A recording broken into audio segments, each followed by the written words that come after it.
I was on a Zoom call set to close the deal to have the agreement signed. He starts looking away. That guy thought he could outmaneuver me.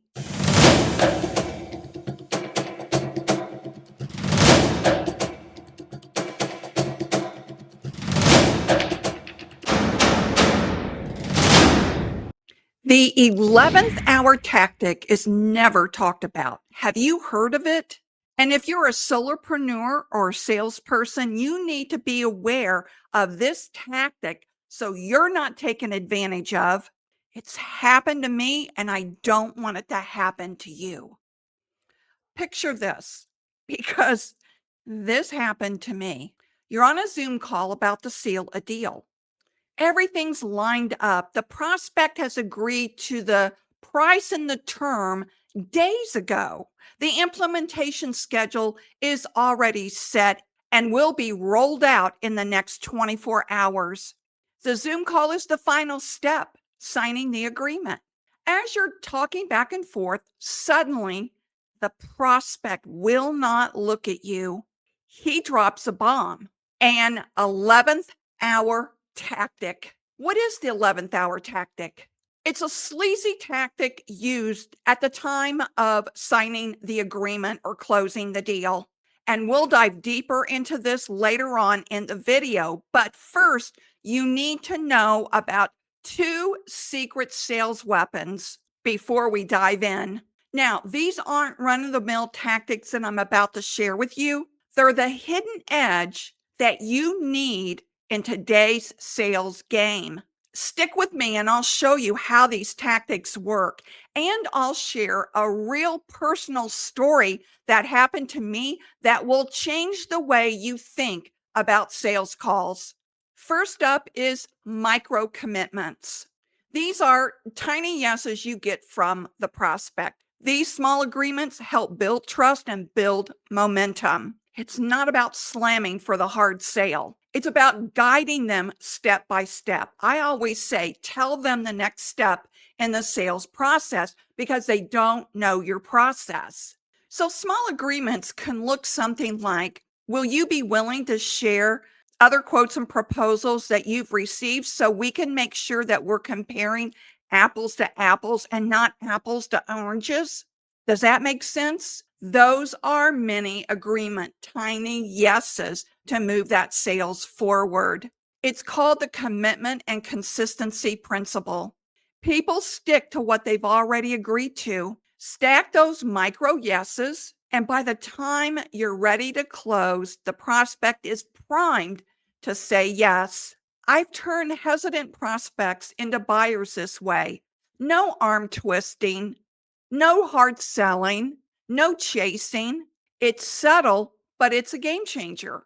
Now, let's flip to digital body language, and this is where my story comes in. Digital body language is important because in the virtual world, this is your crystal ball.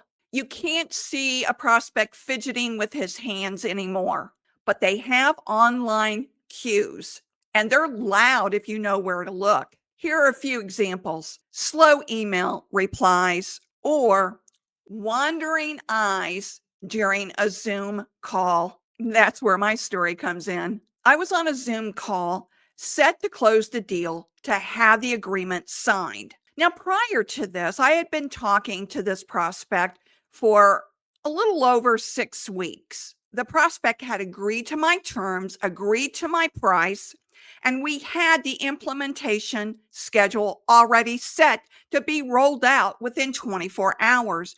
We were only meeting over Zoom to sign the agreement. But as we were wrapping up, he starts looking away. He wouldn't give me eye contact. I could feel it. Something was off.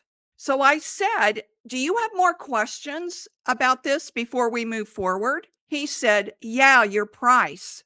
I pushed back and I said, my price? You didn't raise that as an issue last week. What happened?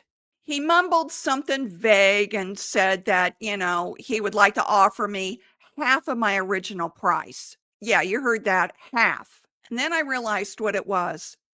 The 11th hour tactic. I should have picked this up because During our conversations prior to the Zoom call, he was very proud of the fact that other people that he worked with, he talked down their price. I didn't see that as a red flag because he agreed to my price. And the 11th hour tactic was to get me to cave to his offer of half my original price because we already had the implementation set to roll out the very next day. His digital body language, those shifty eyes, tipped me off to know something was up. So, what did I do? I walked away with no regrets. You got to be willing to walk away. Never cave to these types of 11th hour tactics because I can tell you what will happen down the road. They'll ask more of you and more of you and more of you and not want to pay you more. You're best to walk away. Here's the reality. These two tactics, the micro commitment and the digital body language, work together. Micro commitments lock in the agreement early, like I confirmed with the buyer a week prior. And had I asked one more time, we're good on the price, right? And if he had dodged, I would have known trouble was brewing. Digital body language is your radar. His wandering eyes screamed, incoming tactic, aimed right at me. So use micro asks to test the waters. Then watch their digital cues to stay ahead and look for the red flags. That Zoom call, I could have probed one more time had I paid attention to the red flags. I could have just asked a small question and watched his reaction. Next time you're selling, try this. Ask something low stakes, then watch how they respond or react. Maybe their tactic comes out in an email tone or a delay in responding to your email or the energy they have when you're meeting with them virtually, whatever. Gauge it. Pay attention to it. You'll spot the fakers before they waste your time. Micro commitments and digital body language, they're quiet killers in sales. They saved me from a bad deal, and they can save you too. That guy thought he could outmaneuver me at the very last second. He sure didn't count on me walking away, but I read the signs and I held my ground. Now it's your turn. Have you ever had a prospect pull a fast one like that? Drop it in the comments below. I would love to read your story. And if this video had meaning to you, will you give me a thumbs up so YouTube knows you liked this video? And let's keep leveling up your sales game. Now, I'm sure we haven't solved all your problems, so I'll see you on the next video. Stay savvy.